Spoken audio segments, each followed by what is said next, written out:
Just decided that I'm gonna spend the evening working on a short sleeve formal shirt with some fabric that I bought for this a couple days ago. Here's the two fabrics that I have. So the one I got for the visible part of the shirt is going to be this black satin, and I've actually found this like pink satin lining. It shows up a bit gray on camera, but it's actually like a baby pink. I don't have a pattern for it, but I'm gonna use this thrifted shirt that I got this summer as reference because it's my absolute favorite cut for like a short sleeve shirt. So I'll just duplicate that on a piece of pattern paper, I guess, and then I'll cut it out of, I think I might make a long version as well. I'm not set so far, but I'm gonna cut them out of the black layer.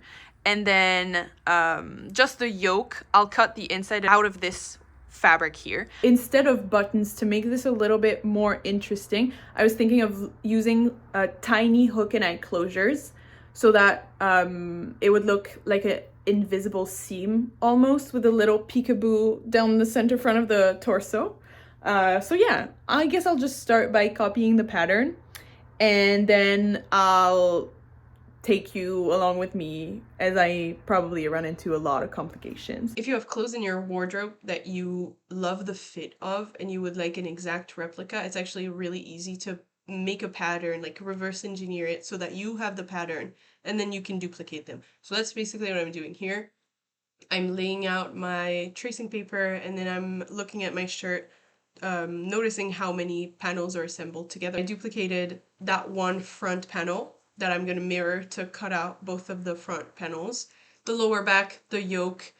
For the lower back, there was actually a little dart at the top that allows, I think, the garment to fall in a curve around your back.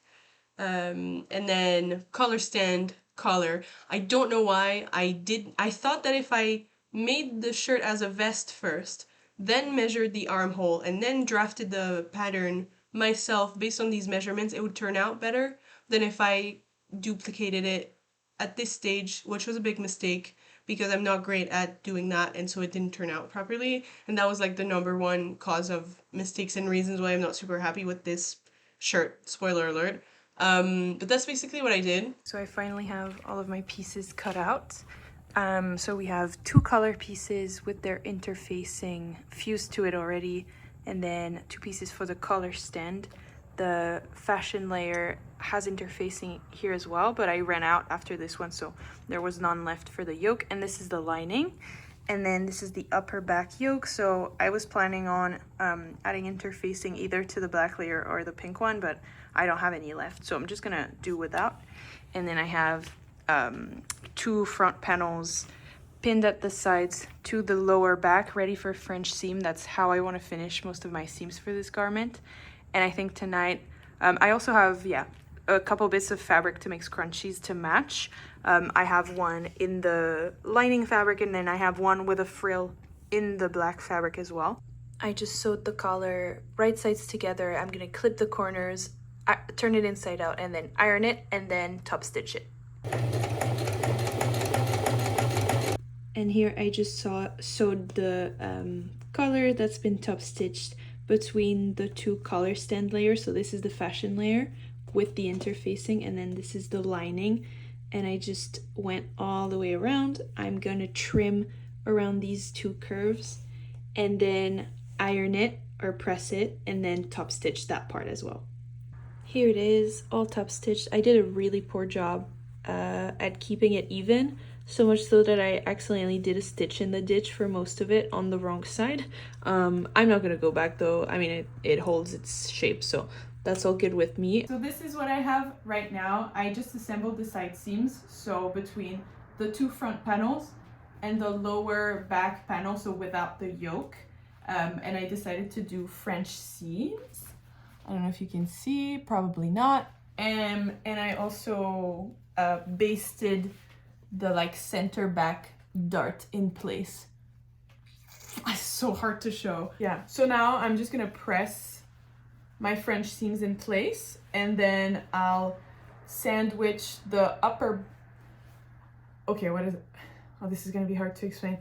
I'm going to sandwich the upper seam of the lower half of the back pattern. I'm I'm gonna sandwich the upper edge of the lower half portion of the back panel into both layers of the yoke right sides together, and then I'll flip the yoke over, top stitch, and then attach the shoulder seams. Everything is like sandwiched like that and stitched down with a straight stitch, and then I'm gonna press both layers pushed away, top stitch along the bottom of the yoke piece. I'll attach the shoulder seams to these ones, right sides together. I'm finishing the back yoke. I just sewed the black panels together, and then I folded the lining just once here, and I'm going to like whip stitch it in place, trying to make it invisible on the right side. And then this base structure should be done. Hello, it's me again.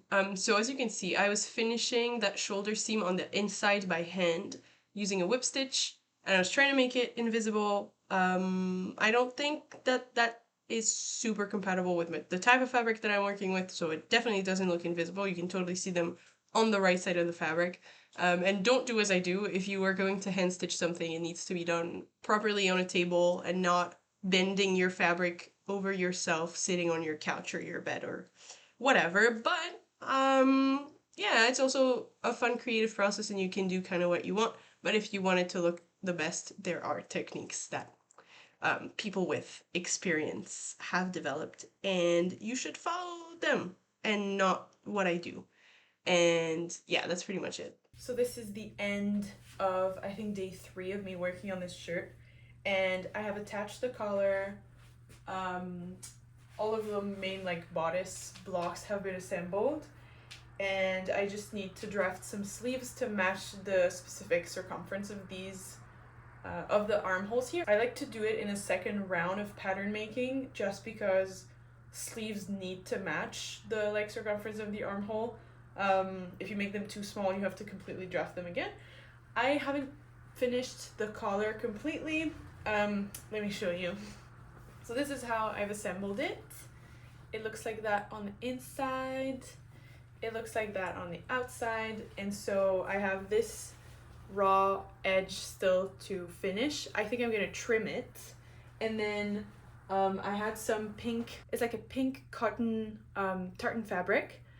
And I just sewed a little piece, like a tube, and then I pressed it open after I trim this a little bit, just so it's thin enough that it can be fully covered by this little strip. I'm gonna hand sew it, and then all of these will be finished. And then after I have my sleeves, I'll figure out a way to attach some hook and eye closures to the center front. When I try it on, let me see. First of all, this feels incredible. It's basically like wearing water, if that makes sense. It's not silk or anything, it's just a polyester satin, but it's so smooth. Also, I cut these on the bias to optimize the sheen, and I think it's looking pretty good. But yeah, I don't love how the back yoke looks. Since I ran out of stabilizer, you can see everything through, like you can see the shape of my shoulder blades and the straps that I'm wearing with this little tank top. So I definitely understand now the purpose of having stabilizer on this part when you are making a dress shirt, which I will take with me in the next project, but I'm not gonna go back and redo that. It's in the back anyway, it's not like I'll see it when I wear the shirt. But yeah, very cozy. Maybe I'll make like a matching PJ set if I buy satin in the future.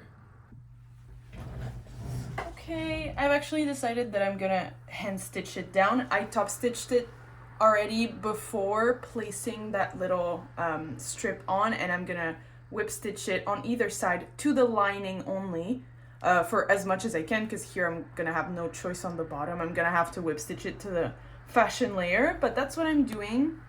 Yeah.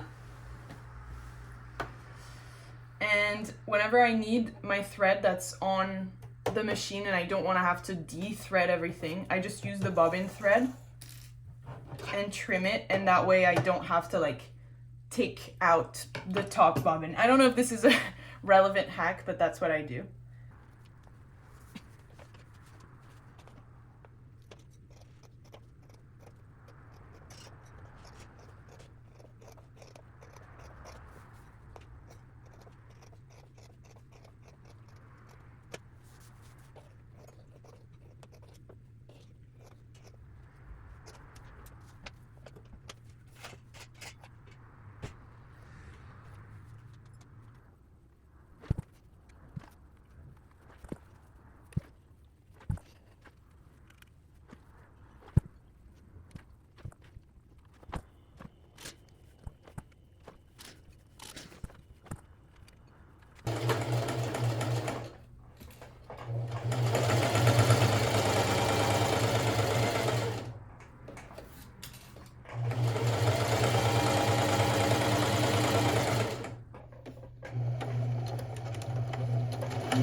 I just finished the French seams on the sleeves.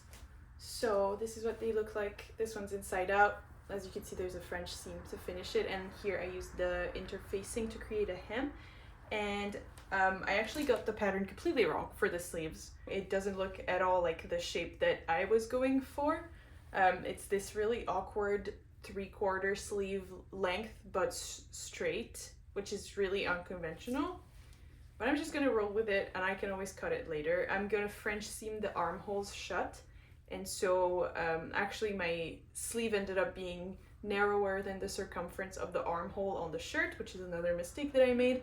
But I decided to just add a gather stitch, so just a running stitch, but this one's machine made, on the height of the yoke. So the only part that I'm gonna gather, so I'm gonna ease, the bodice into the sleeve.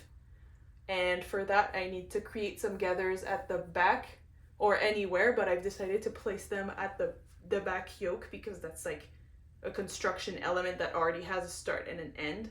So I thought it would look like it makes sense as opposed to having it just randomly at the top or at the front. And also I didn't want to have a mutton sleeve effect because I think it's really not going to fit the vibe of the garment.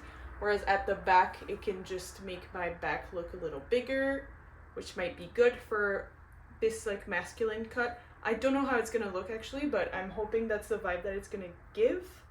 And yeah, so I'm doing a French seam, so I'm sewing them right sides together, or in the way that they're gonna unfold right sides together, and the seam allowance is gonna be there. And then I'll trim it real short so that when I do the French seam, there's no puckering. Like if the seam allowance is short enough, you can just fold it and sew it flat, and it won't and you won't struggle too much under the machine. I did it for the first time this summer with like a lighter fabric, and it worked just fine. So I'm hoping that it's gonna work here as well. And here I'm starting the seam right after the ruffles. That way I'm gonna work my way around the flat seams and get to the ruffle last, just in case there's extra folds that I need to push out. And that way I could just lose them in the like gather stitch that's already there.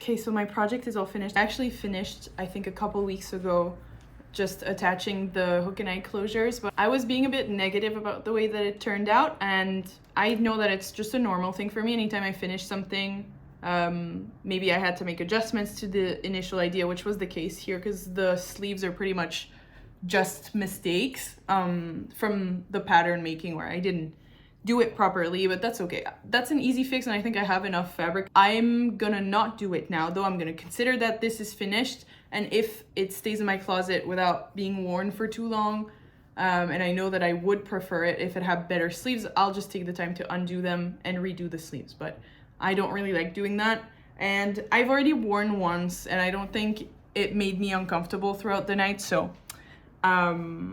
it's all right. I'm not super proud of it. I was not that excited to make this project to start off with. So I think that definitely translates to how I feel about it now. But also I know that whenever I finish something for 6 months after I make the thing, there's always little bits of it that make me feel like it's not good enough. But that's okay. I'm happy that I saw this one through, and at least it's over now, and I can focus on other projects that I built up more excitement about in the meantime, where I felt obligated to finish this one. For my next project, I think I'll be working on a knit quarter zip. And I'm hoping that I'll have the motivation to film something throughout this process. So I'll see you then, and thank you for tuning in.